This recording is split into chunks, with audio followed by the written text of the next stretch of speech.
Estamos, está nada más el padre. Ahorita yo voy a decir todo esto, yo voy a entrar diciéndole, saludándole, diciéndole una pregunta así un poco provocadora personal. ¿Cómo se siente y qué se siente? Para que entremos así Con el antecedente de la renuncia. Ajá, claro, claro.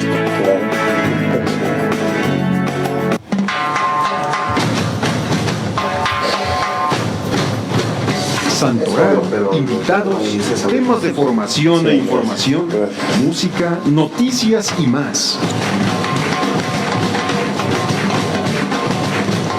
Solo en Tejiendo Esperanzas. Pues sí, y luego el performance. Diócesis de Valle de Chalco. El rostro humano en tus oídos.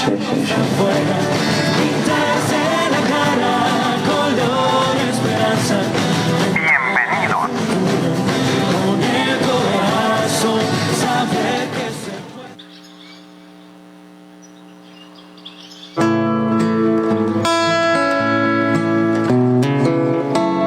Un saludo a todos.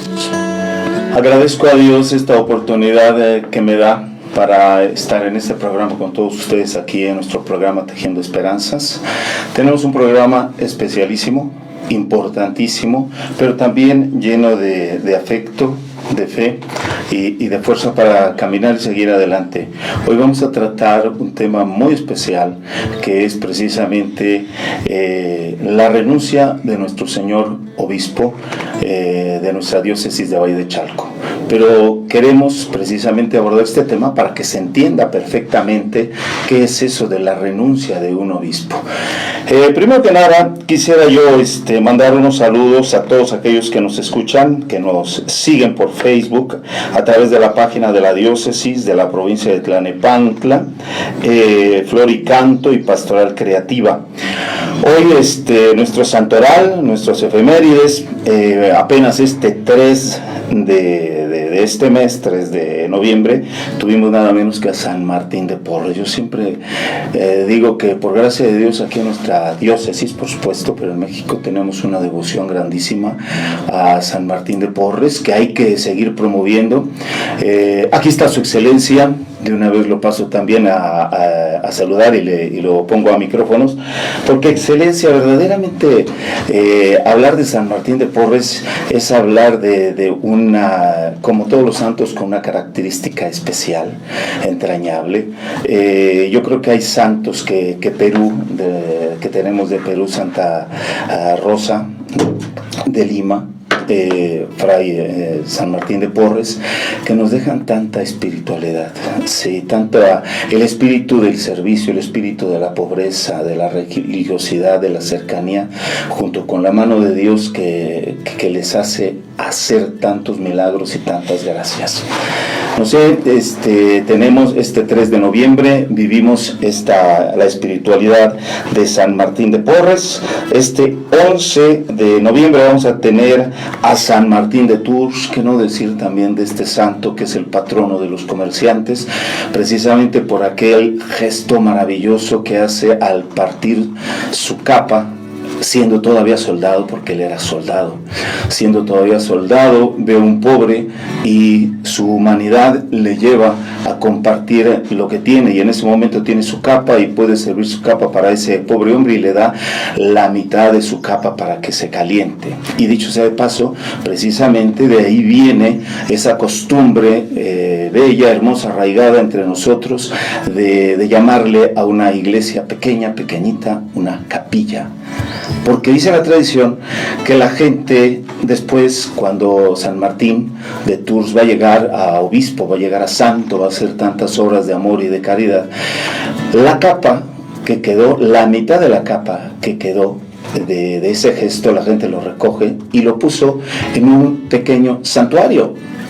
Y entonces la gente devota de San Martín decía: vamos a la capa, a la capilla, vamos a la capilla, o sea, a ver a la capilla, a venerar al santo con la gran reliquia de su capa que estaba expuesta. Y de ahí en adelante a todos los pequeños santuarios, pequeños lugares de oración, se les llama capillas. Así que le debemos tantísimo a San Martín, obispo de Tours, y que también siga protegiendo a todos nuestros comerciantes y a la gente que sabe trabajar y le gusta trabajar con sus manos, le gusta transformar al país mediante su negocio. Así que damos una bendición para todos nuestros negociantes. Tenemos nuestro aniversario de ordenación sacerdotal. A nuestros hermanos sacerdotes los felicitamos: Roberto Medina Juárez, Francisco Javier Vaca González, Héctor Buitrón Rodríguez, Agustín Monroy Osornio, Apolonio Rosales Galicia. Muchas felicidades. Algunos de ellos están ahorita descansando un poco por salud. Especialmente mando un saludo al padre Héctor Buitrón, que se mejore, que ya se regrese, que ya está entre nosotros. Le pedimos, necesitamos que siga con esa alegría, con ese dinamismo. A todos los demás padres también, que aquí hemos anunciado. Para ellos les damos, como siempre, nuestras calurosas mañanitas.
Formar para transformar. Diócesis de Valle de Chalco, conectándote a Cristo.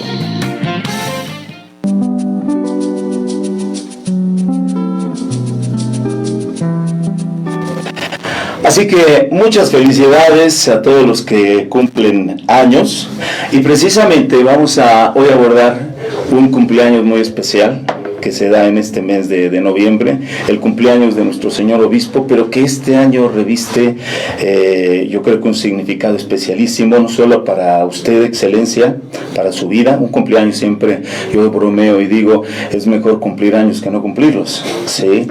Aunque se noten, aunque se vean, ¿sí? Pero excelencia, aparte de decirle por qué, que nos explique usted por qué hoy es tan especial este cumpleaños que va a tener usted, sabemos nosotros, ya se ha ido difundiendo, lo hemos intentado difundir en las parroquias, en la diócesis, que cuando se cumple 75 años, no solamente el obispo, sino todo sacerdote, como un acto de obediencia a Dios y al Papa, el derecho canónico marca, me refiero a los obispos, que hagan su dimisión, su renuncia, para ponerse en las manos de Dios y del Santo Padre. Yo ahora le pregunto a usted, excelencia, ¿qué se siente? Yo le pregunto, ¿cómo se siente? Bueno, yo siempre he visto a las personas cercanas a los 70 años como personas mayores, ¿no?, de edad avanzada. Incluso dos primeros obispos de Texcoco que yo conocí desde mi infancia y luego en mi juventud y en el ministerio sacerdotal estuvieron a punto de cumplir 70 años. Don Francisco Ferreira y Arreola y don Magín Torreblanca Reyes no llegaron a los 70 años. Entonces, para mí, muy jóvenes, para mí sí, el cumplir 75 años de edad, primero es un sentimiento de gratitud, porque la vida pues es un don de Dios y me permite pues darle gracias porque pues se puede decir que con buena salud, en buenas condiciones, yo puedo llegar a este momento, ¿no? Pero también es un momento de gratitud para con el ministerio que Dios nuestro Señor me ha concedido. Siempre se me hizo lejano llegar a cumplir 75 años y poder presentar mi renuncia al Santo Padre. Pero cuando hace 4 años empecé mi cuenta regresiva, pensé que se tardaba todavía, y poco a poco voy viendo que, bueno, pues estamos a una semana prácticamente de que yo tenga que presentar mi renuncia, y luego con mucho gusto, primero porque es como el que ha hecho un largo recorrido en el camino y en el trabajo, puede finalmente pues merecer un descanso. Y segundo, porque para la diócesis siempre una renovación es muy importante, ¿no? Yo creo que uno no deja de ser sacerdote, no deja de ser obispo, pero tener la gran responsabilidad de conducir a una diócesis de más de 1 millón de habitantes, y al mismo tiempo pues acompañado con 90 sacerdotes, 67 parroquias, es una gran responsabilidad que pesa sobre los hombros de un obispo, y por eso sabiamente la Iglesia nos da la oportunidad de que a los 75 años podamos presentar una renuncia. Muchas personas me preguntan, ¿y va a seguir oficiando? ¿Y va a seguir siendo sacerdote? Pues sí, claro, eso no se pierde, gracias a Dios.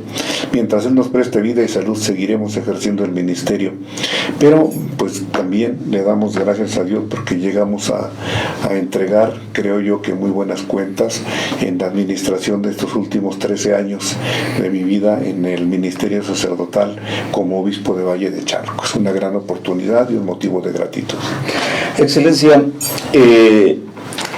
quiero enfatizar en este momento, antes de pasar a otro punto, afectivamente, anímicamente, ya nos dijo usted, sacerdotalmente uno siempre va a ser sacerdote, siempre va a ser obispo.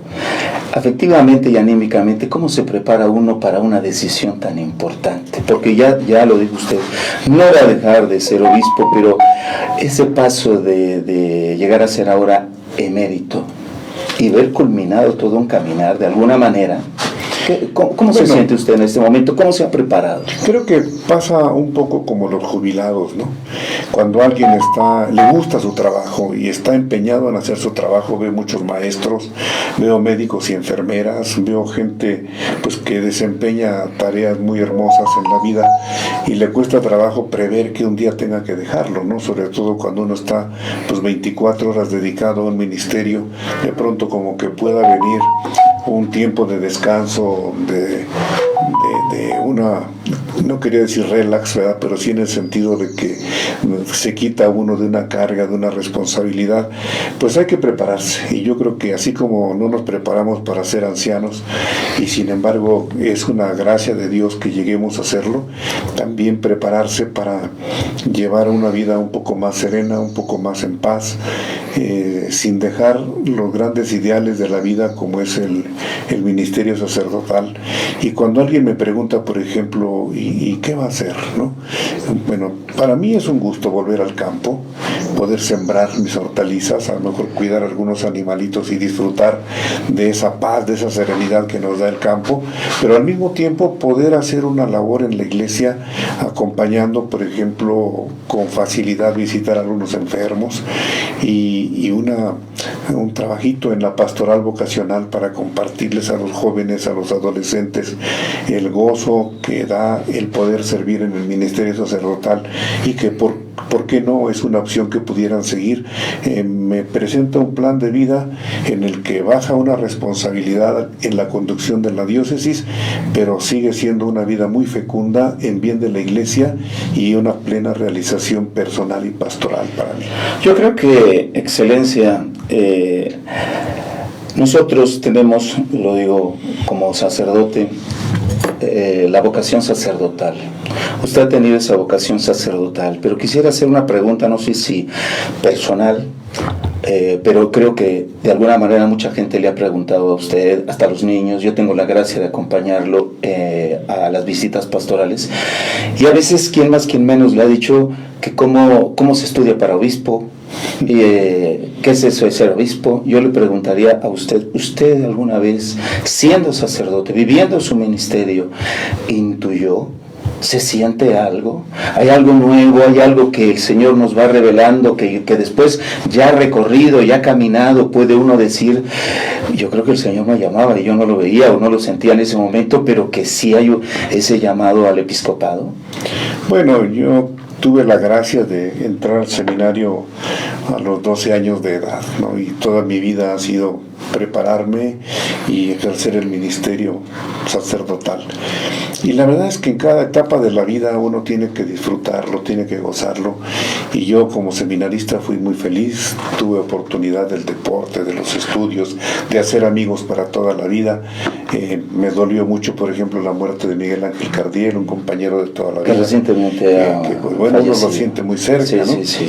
Pero también grandes maestros que Dios me concedió, alguno inclusive con la experiencia cristera, don Miguel Anguiano Márquez, primer rector del seminario de Texcoco, y algunos otros que con un profundo, dijéramos, humanismo, en el sentido de amar a las personas y dar la vida en servicio, como Federico Paredes, como Salvador Valencia, grande sacerdote Salvador Ramos, que era, pues dijéramos, un maestro de vida y nos enseñó mucho a estudiar. En fin, todo eso como que es un regalo de Dios y hay que vivirlo con mucha paz, con mucha alegría. Y para mí eso fue el seminario.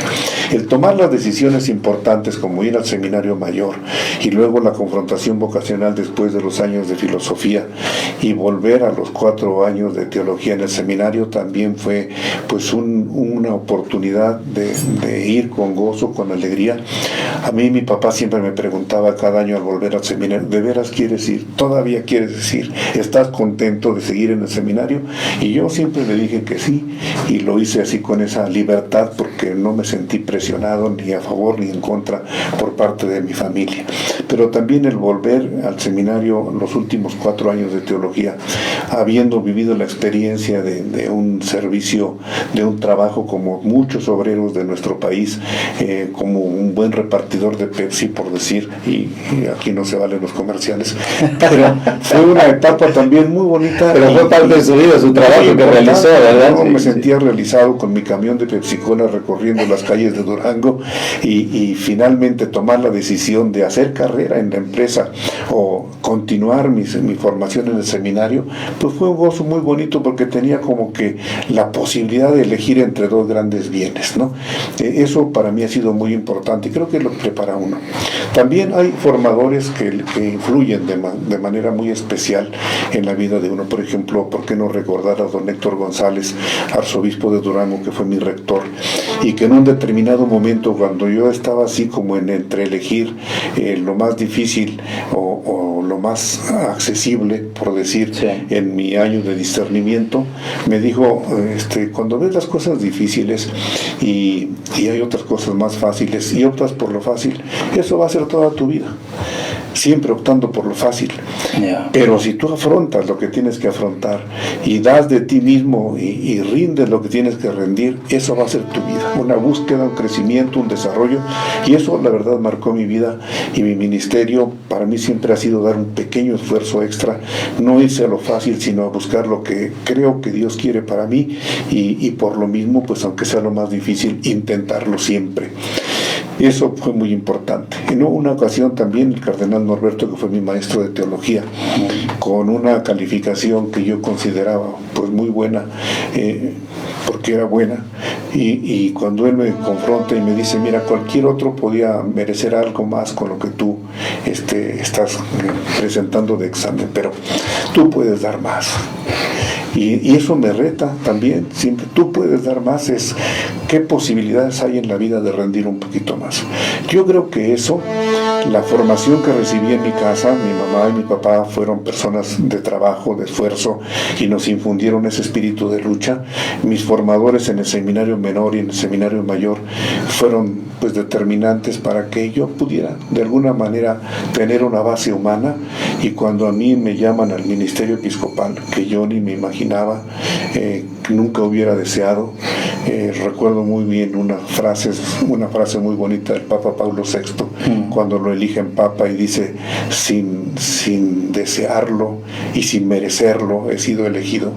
Me queda claro que yo también sin desearlo y sin merecerlo he sido elegido obispo, y como también fui muy feliz en mi ministerio sacerdotal como párroco, disfruté intensamente el trabajo con niños, con jóvenes. ¿Cuántos años fue párroco? Con matrimonios, pues aproximadamente 20 años, porque ya siendo vicario de pastoral de tiempo completo en la diócesis todavía estuve 1 año y medio como párroco y al mismo tiempo vicario de pastoral. O sea, fue una experiencia muy, muy rica que a mí siempre me abrió horizontes, porque eso que les acabo de comentar, buscar siempre un poquito más, ha sido como una mística, como una motivación continua en el ministerio sacerdotal. Por eso mis años de párroco yo los disfruté mucho. Cuando me preguntan en qué parroquia fuiste más feliz, no, yo desde la primera, que fue Papalotla, y luego San Juan Teotihuacán, y luego San ¿Cuántas Martín de las parroquias tuvo Pirámides, General pues Excelencia? ya fueron 3 y la cuarta fue Chiconcuac.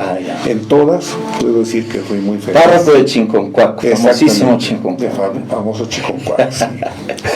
Muy bien, yo quisiera, antes de que se me olvide esta pregunta, Excelencia, preguntarle a usted, porque ahorita afuera, fuera del aire, estábamos comentando entre risas, entre bromas y a veces entre decir, a veces somos imprudentes al expresarnos con la gente, que algunos ya cuando dicen que su excelencia ya va a cumplir 75 años, casi dan a entender que ya su renuncia implica que ese día se va, que ya no va a ser obispo. Que yo quisiera que nos explicara con sus palabras a la gente que nos escucha qué sucede, diríamos, entre un poco lo que marca la ley, lo que sabe usted que es el proceso normal cuando alguien cumple como obispo 75 años, excelencia.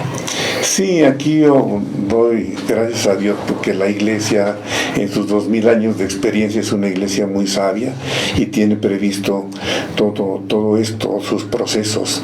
El hecho de que yo presente mi renuncia a los 75 años de edad no quiere decir que ya me enojé, cojo mis juguetes y me voy, sino que yo presento mi renuncia y pongo a disposición del Santo Padre tanto mi persona como la sede episcopal que a mí me ha sido confiada.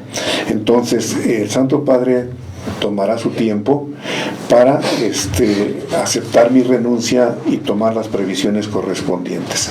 Es decir, yo presento mi renuncia con esa disponibilidad.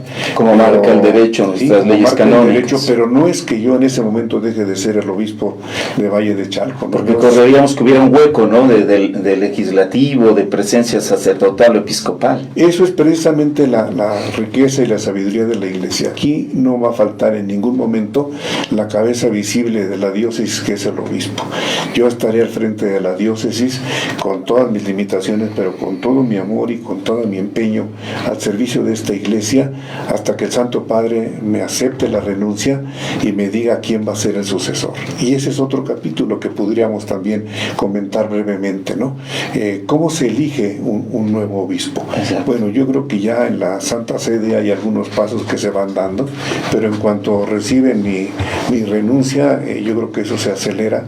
Y entonces es muy bonito porque a distintas personas, obispos, sacerdotes, laicos, se les pregunta qué sabes acerca de la diócesis de Valle de Chalco, es decir, cuáles son sus condiciones sociales, políticas, económicas y sobre todo religiosas. ¿Cuáles serían, dijéramos, las necesidades pastorales de esta diócesis?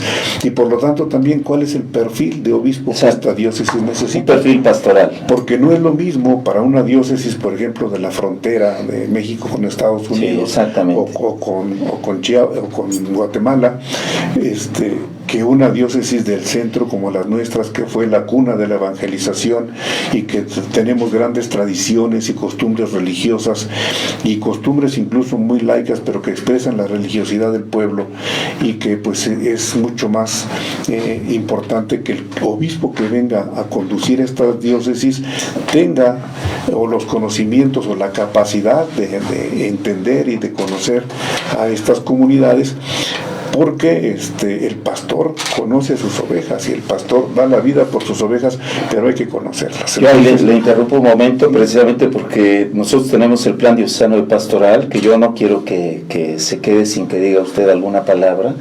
Le voy a hacer la pregunta un poquito más adelante de cómo llegó a la diócesis, cómo vio la diócesis y qué le llevó a seguir adelante con esto que era el plan diocesano de pastoral, que precisamente ya se estaba implementando y que nos permite ver la realidad, entender la realidad y desde ahí trabajar, excelencia. Sí, yo siempre he estado convencido, porque ha sido mi experiencia desde mis primeros años de ministerio sacerdotal, que cuando uno tiene bien claro el objetivo a donde tiene que llegar, el ideal de iglesia que se tiene que construir, Entonces es como encauzar todas las fuerzas, todas las energías de las personas que participan en la vida pastoral en una misma dirección. No quiere decir uniformidad, quiere decir unidad. Y para eso se necesita un plan. Cuando estaba todavía muy joven, a la edad de, dijéramos, 32 años y párroco de San Juan Teotihuacán, vi la necesidad. Muy joven usted para una parroquia tan grande como San Juan Teotihuacán, ¿o era normal? Sí, exactamente. A los 27 años de edad yo fui párroco por primera vez, ¿no? Sí. Así es que a los 32 ya tenía un cierto camino, una cierta experiencia, y el señor obispo me nombró párroco de San Juan Teotihuacán, pero además al año siguiente también vicario episcopal de la zona. O sea, se puede decir que yo a los 34 años de edad ya era el vicario episcopal de toda la zona que hoy es la diócesis de Teotihuacán, ¿no? Entonces, viendo una parroquia de grandes dimensiones, vi también la necesidad de una planeación pastoral, y entonces hacíamos el plan parroquial por año, ¿no? Ya después entendemos que una parroquia no puede ser una isla en las diócesis, entonces se necesita un plan diocesano de pastoral donde pues los párrocos podemos rolar, pero finalmente la parroquia sigue su rumbo porque la diócesis también tiene una dirección.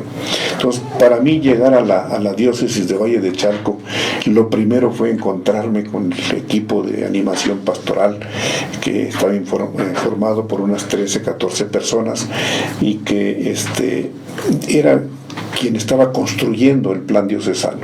Yo traía la experiencia de haberlo vivido desde mi edad de párroco. Me tocó hacer también el plan diocesano de pastoral en Texcoco bajo la dirección del cardenal Carlos Aguiar, que entonces era el obispo de Texcoco. Entonces toda esa experiencia de cómo constituir el plan y la eficacia y la necesidad de un plan, yo venía con esa convicción. En Valle de Chalco estaban también trabajando ese proyecto, entonces sumarme y tratar de ir atando cabos, ir precisando las imprecisiones para que pudiéramos finalmente al año de mi llegada inaugurar el plan diocesano de pastoral.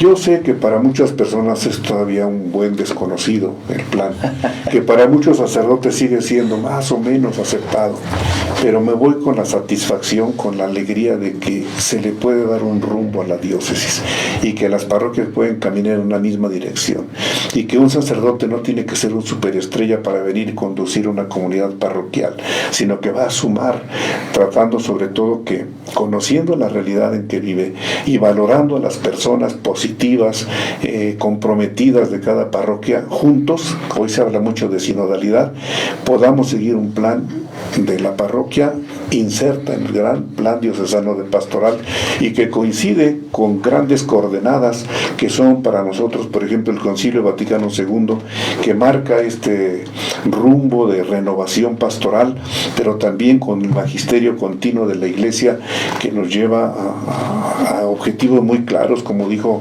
por ejemplo, Iglesia en América: es necesario que todos los bautizados de América experimenten un encuentro personal con Jesús, pero no nos dice cómo, y el plan sí nos lo dice.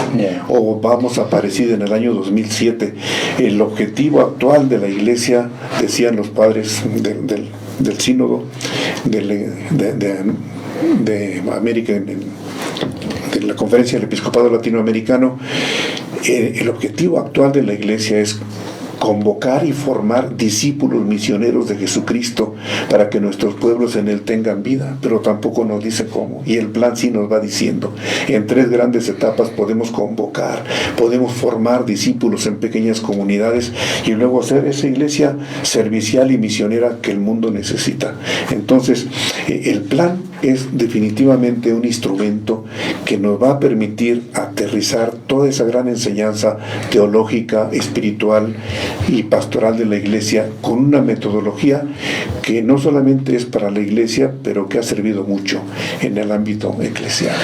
A la luz precisamente de esto que nos está diciendo, a la luz del plan diocesano, de lo que usted conoce y ha implementado, yo le haría una pregunta, Excelencia. Después de todos estos años, 13, ¿cómo encontró la diócesis y cómo la ve ahora, a nivel no solo de plan diocesano, también por supuesto el plan diocesano, a nivel pastoral, a nivel social, a nivel de todo lo que estamos viviendo? No podemos ser omisos a la violencia inclusive que estamos viviendo, lo último de este político importante, Carlos Manso, que nos dice cómo se está convulsionando, pero también cómo está respondiendo el país, cómo hemos estado respondiendo, cómo la vio y cómo la encuentra ahora a nuestra diócesis a todos los niveles. Bueno, yo creo que la Iglesia en América Latina tuvo un gran acierto al inicio de este milenio, al presentarnos la reflexión sobre un cambio de época. No solamente es una época de cambios, hay muchos cambios en la educación, en la familia, en las comunicaciones sociales, en fin, ¿verdad? Todas las situaciones políticas, sociales y económicas, hay muchos cambios. Pero sobre todo esta reflexión del CELAM nos habla de un cambio de época en el sentido de que radicalmente las nuevas generaciones tienen, por la misma globalización política, social y económica, también una globalización religiosa. Y sin embargo, en muchas situaciones como que permanecemos todavía un poquito estáticos. Yo siento que la Iglesia en México, en gran parte, estaba acostumbrada a la religiosidad popular, a pequeños grupos bien formados en movimientos apostólicos, en celebraciones litúrgicas hermosas, pero la gran mayoría del pueblo de Dios como que se estaba quedando afuera. Y yo a veces pienso que lo que en algunas ocasiones de la Iglesia se habla como los alejados, o sea, los que van a la Iglesia cada Corpus y San Juan, popularmente decimos, sí. En realidad son como los parientes pobres, ¿no? Que los invitamos solamente a las fiestas, pero para que cooperen. En cambio, la fiesta es como que para los que estamos siempre comprometidos, ¿no? Sí. Entonces, ahí es una toma de conciencia muy importante que yo creo que juntamente con los sacerdotes de la diócesis hemos ido fortaleciendo. Tener en cuenta que todo el pueblo de Dios está llamado a la santidad. Y sin embargo, todavía con algunos resabios.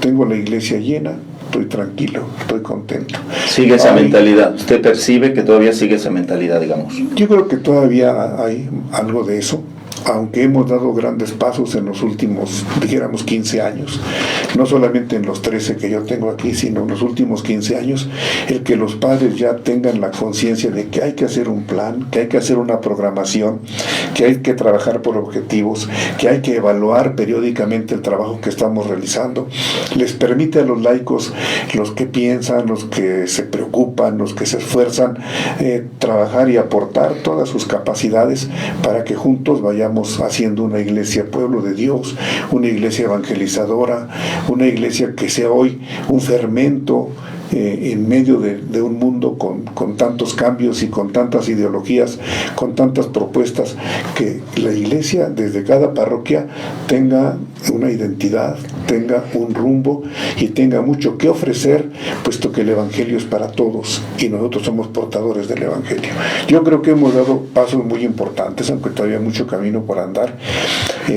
Pudiera yo hablar de algunas obras materiales que se han hecho en la diócesis, como pues, las obras que nos permiten tener mejores condiciones de pastoral, pero hay mucho todavía por hacer. Y en la cuestión, dijéramos, pastoral de la diócesis, se ha trabajado mucho por la formación continua de los sacerdotes, se ha trabajado mucho en el plan diocesano de pastoral, se ha buscado siempre esos caminos de sinodalidad en sintonía con la Iglesia mexicana a través del proyecto global de pastoral y con la Iglesia universal a través del magisterio y de las enseñanzas continuas del Papa Francisco recientemente y actual, del Papa León, que van en la misma dirección. Pues esto nos permite tener una fortaleza de continua renovación que la Iglesia tiene que vivir y que nosotros vamos experimentando. Excelencia, si tuviéramos que resumir con una palabra o dos, ¿cuál es el reto más grande que usted se encontró o que se sigue encontrando aquí? ¿Y cuál es la virtud o la potencialidad más grande que tiene esta tierra, esta diócesis, a la que Dios le permitió y le sigue permitiendo gobernar pastoralmente? Bueno, yo siempre he pensado en mi vida personal y en mi vida pastoral, en mi ministerio, que se vale soñar. Y yo creo que uno de los retos principales es que tanto la gente del pueblo se atreva a soñar una iglesia nueva, una iglesia viva, una iglesia llena del Evangelio. Y también cuesta mucho, para mí ha sido un reto, que los sacerdotes de la diócesis se atrevan a soñar, porque en algunas cosas como que nos cuesta soñar, Excelencia. Tenemos ya los ritmos, tenemos los medios, tenemos las formas, y parece que eso va a ser estático, que no puede cambiar. Entonces, cuando el sacerdote se atreve a soñar en la parroquia ideal, en la diócesis más bella del mundo, entonces se compromete con ilusión, con proyectos, y a veces incluso con sacrificios. Entonces, el motivar para que tanto el pueblo fiel como los laicos comprometidos, y particularmente los sacerdotes pastores, se atrevan a soñar, para mí ha sido como que uno de los grandes retos, y creo que en eso también hemos dado pasos muy importantes. Sin duda que lo mío es solamente una pequeña aportación, pero todas las semillas del Evangelio seguirán dando mucho fruto todavía en esta iglesia tan amada de Valle de Chalco. Y la virtud que entonces usted podría ver aquí en nuestra gente, en el presbiterio, en la realidad que le ha tocado vivir aquí en Valle de Chalco. Bueno, el Papa Juan Pablo II habló de América Latina como la reserva espiritual del mundo, ¿no?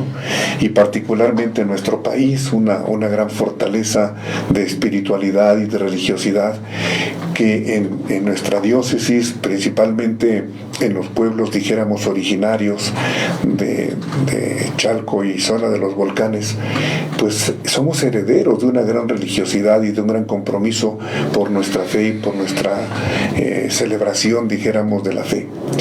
Pero también las personas que han poblado Valle de Chalco y que vienen de lugares tan fuertemente religiosos como, dijéramos, Puebla, Guerrero, Oaxaca, Chiapas, sí. Oaxaca, no se diga, sí. Pues también traen muchas cosas muy valiosas que aportar, y yo creo que ese es el gran potencial, que por ahí es todavía una semilla un poquito latente que hay que hacer germinar y que hay que hacer que produzca muchos frutos, para que esta iglesia de Valle de Chalco cumpla su vocación, primero de ser muy cristiana, muy a la manera de Jesús nuestro Señor, como Él la soñó, pero también se convierta en un instrumento misionero para las iglesias vecinas y para el mundo.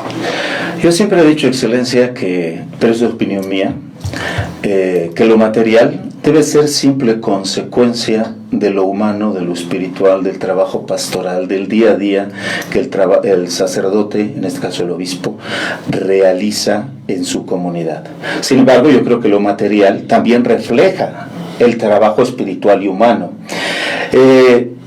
No sé si quisiera comentarnos, Excelencia, usted, lo digo con sinceridad, creo que cada obispo, como cada sacerdote en su parroquia o en las parroquias donde va dejando su impronta y va dejando su forma de ver las cosas y de vivir las cosas, pero también el aspecto material nos deja mucho que ver de una persona.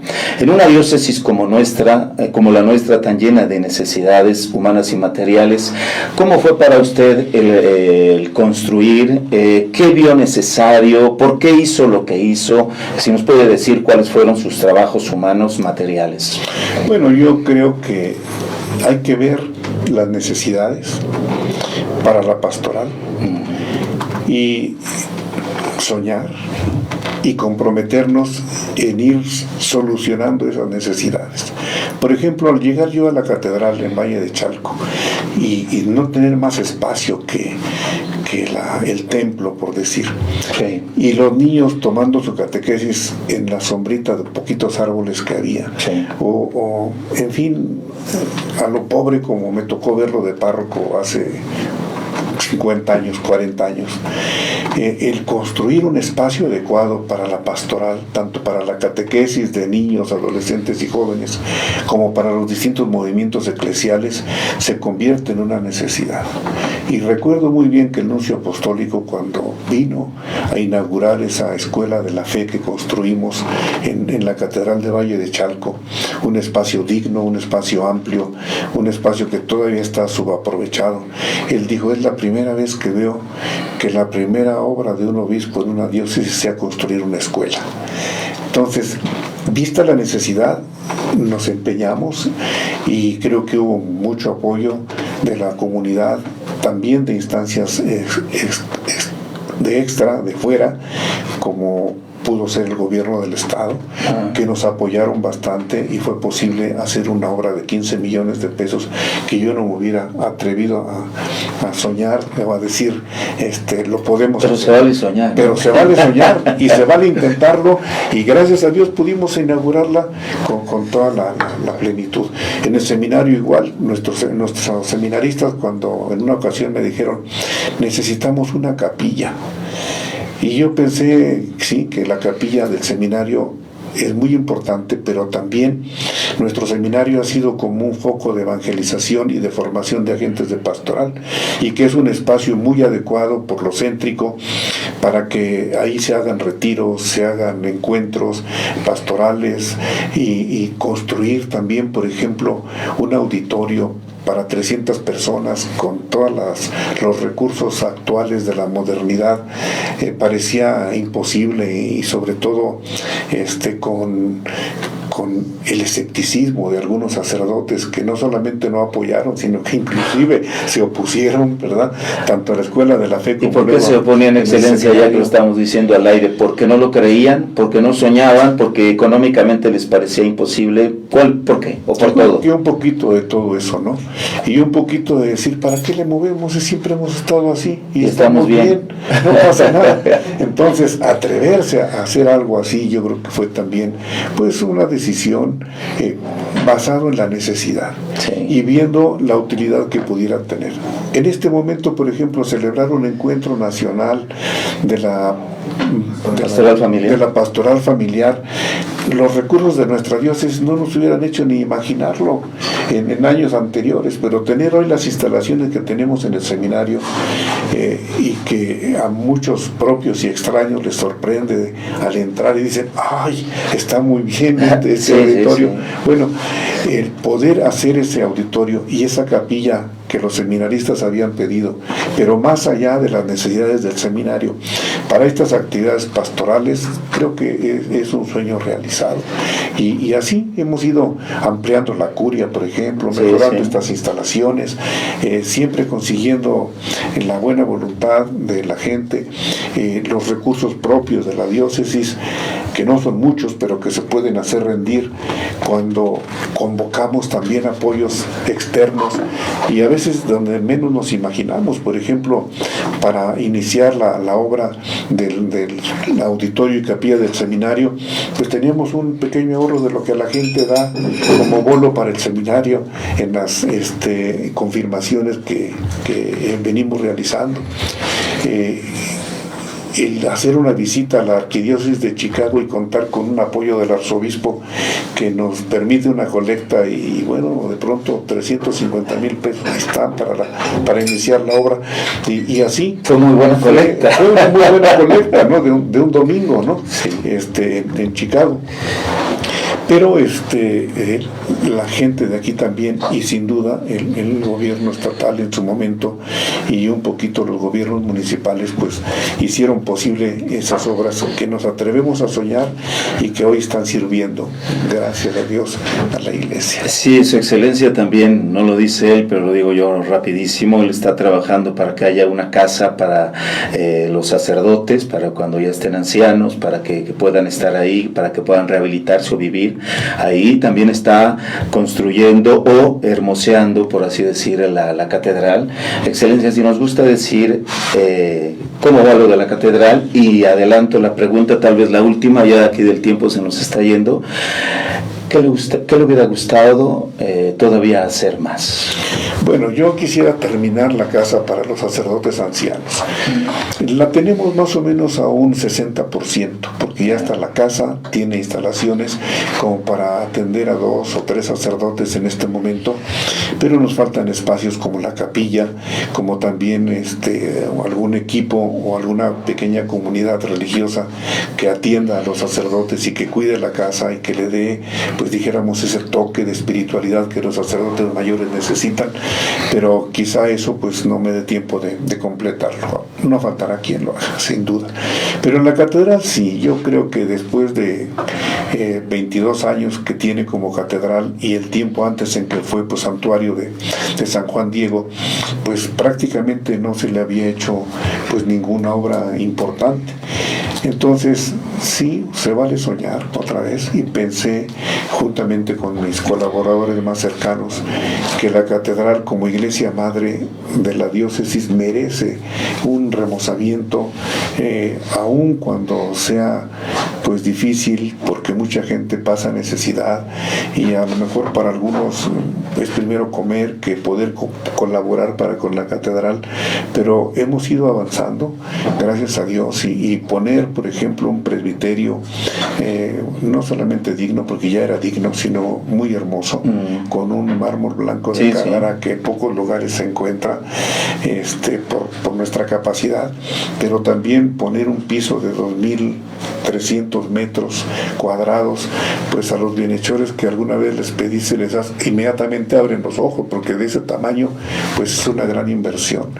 El plafón que nos va a permitir tener mejor audio, mejor acústica, mejor clima, y también pues el espacio adecuado para que no tengamos invasión, por ejemplo, de palomas que luego ensucian mucho.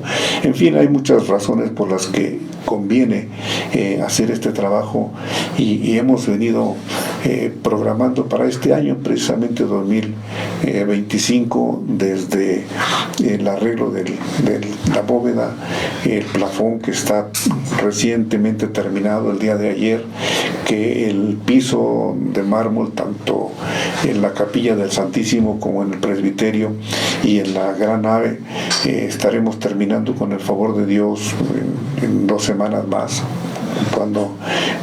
con todos los detalles, en 2 semanas más.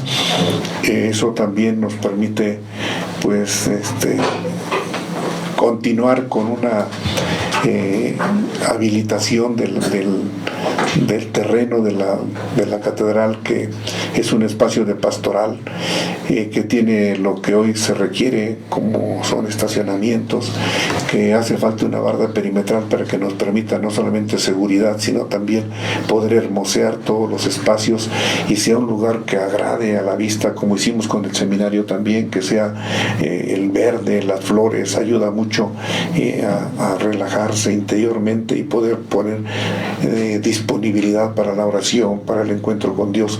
Bueno, creo que una inversión muy fuerte la de la catedral, que igual con recursos de la diócesis que los padres han ido aportando solidariamente desde todas las parroquias, pero que hemos tratado de administrar de la mejor manera, y algunos apoyos de fuera nos permiten que finalmente este sueño de una catedral hermosa, digna, funcional, que estaremos creo que luciendo en todo su esplendor para la próxima Asamblea Diocesana de Pastoral, que tendrá lugar el 19 de diciembre, pues será un regalo a la vista, al oído y a la espiritualidad de los fieles cristianos de esta diócesis de Valle de Chalco. Muy bien, así que yo creo que queda, me parece suficientemente claro que aunque la renuncia del obispo a nivel canónico se da por los 75 años, porque así lo manda la Iglesia, el trabajo sigue, Excelencia. Exactamente, yo quisiera a lo mejor concluir este momento diciéndole a la diócesis de Valle de Chalco, a los sacerdotes en primer lugar, para que ellos lo transmitan con esa misma convicción al pueblo de Dios, que estén en paz, ¿no? Que pueden estar muy en paz, porque yo seguiré poniendo todo mi empeño en la conducción de la diócesis, aunque presento mi renuncia el día 17 de noviembre, que Dios me conceda cumplir 75 años de edad. El Santo Padre tiene la libertad para aceptar la renuncia en un día, en una semana, en un mes, en un año. Él dispondrá cuando sea esa Tenemos aceptación. ejemplos que en Texcoco tardaron más o menos un año. 8 meses. 8 meses. Y en Ecatepec todavía en no. Ecatepec tienen 2 años, casi, ¿no? Bueno, Sí, van para 2 van años. para 2 años, sí. Pero Pero son ahí, tiempos normales, lo decimos al aire para que la gente entienda que no es que a los 3, 4, 5 meses puede ser, pero puede ser también en medio año, un año. sí, en esto el Santo Padre tiene toda la libertad, y en las condiciones actuales, mientras van proponiéndole los candidatos, van haciéndose, pues dijéramos, los escrutinios correspondientes, hasta que finalmente el Santo Padre toma la decisión y el llamado a este ministerio acepta este encargo, esta cruz, diría yo, porque la autoridad es una cruz muy hermosa, pero no deja de ser cruz, De cruz, ¿no? sí, de sí, que siempre es para servir, y que muchas veces los problemas que se presentan sin deberla ni temerla, pero los tienes que afrontar, Claro. y que tienes que marcar un rumbo a la comunidad por donde tenemos que caminar, porque por eso eres el pastor, pero siempre en comunión con la Iglesia, tanto de la Conferencia del Episcopado Mexicano como con el Magisterio del Santo Padre.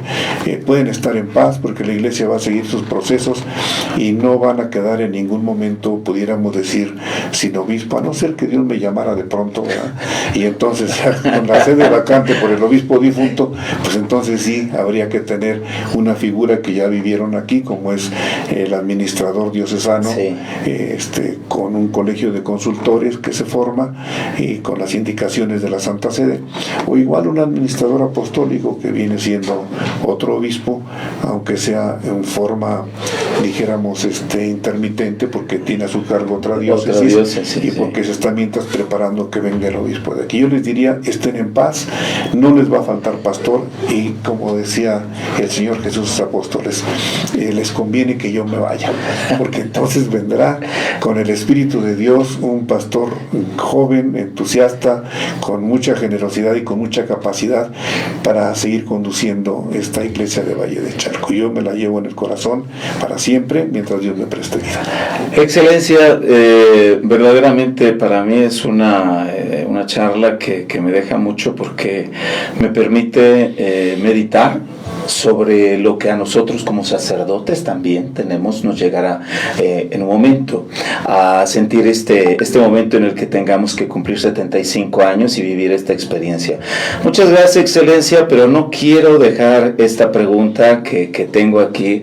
Si usted le pudiera dar entonces, ¿cómo le podemos decir? ¿Un consejo? ¿Un ánimo? ¿Una palabra al obispo que viene?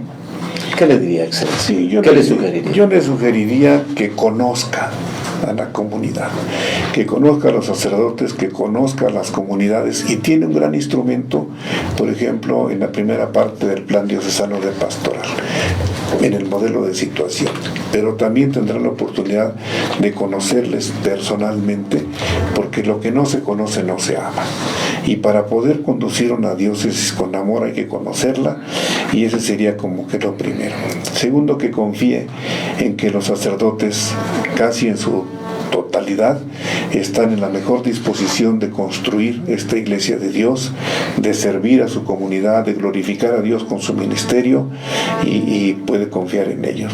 Un pelletito en el arroz nunca falta, y algún obstáculo también ya lo descubrirá, pero que no turbe su espíritu, porque sin duda pues le espera una diócesis en camino de ser la más bella del mundo. Excelencia, muchísimas gracias. Nos quedamos entonces con esta alegría de saber que seguimos trabajando. Con el favor de Dios. Dios lo bendiga, Excelencia, y muchísimas gracias a todos. Igualmente, nada más, si me permiten, sí. aprovecho para dar la bendición a todo nuestro Por auditorio, favor, Excelencia. y a través de ustedes a sus familias y a toda la diócesis y a nuestra iglesia. Y la bendición de Dios Todopoderoso, Padre, Hijo y Espíritu Santo, descienda sobre ustedes y permanezca siempre. Amén. Muchas gracias.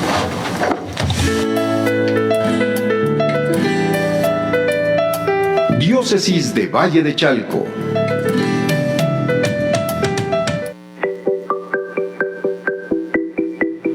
Pensando en todas las personas que no pueden asistir a la Santa Misa por enfermedad, la Diócesis de Valle de Chalco tiene la mejor opción. Todos los domingos en punto de las 8 de la mañana, la misa en vivo por Facebook Diócesis de Valle de Chalco. Diócesis Valle de Chalco, el rostro humano de la Iglesia en tus oídos.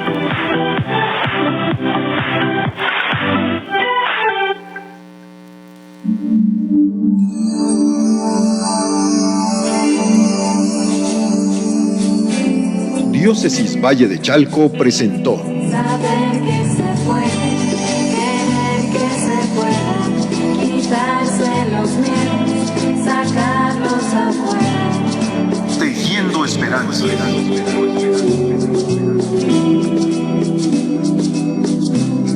Gracias por seguirnos. Te esperamos en la próxima emisión. Dios te bendiga.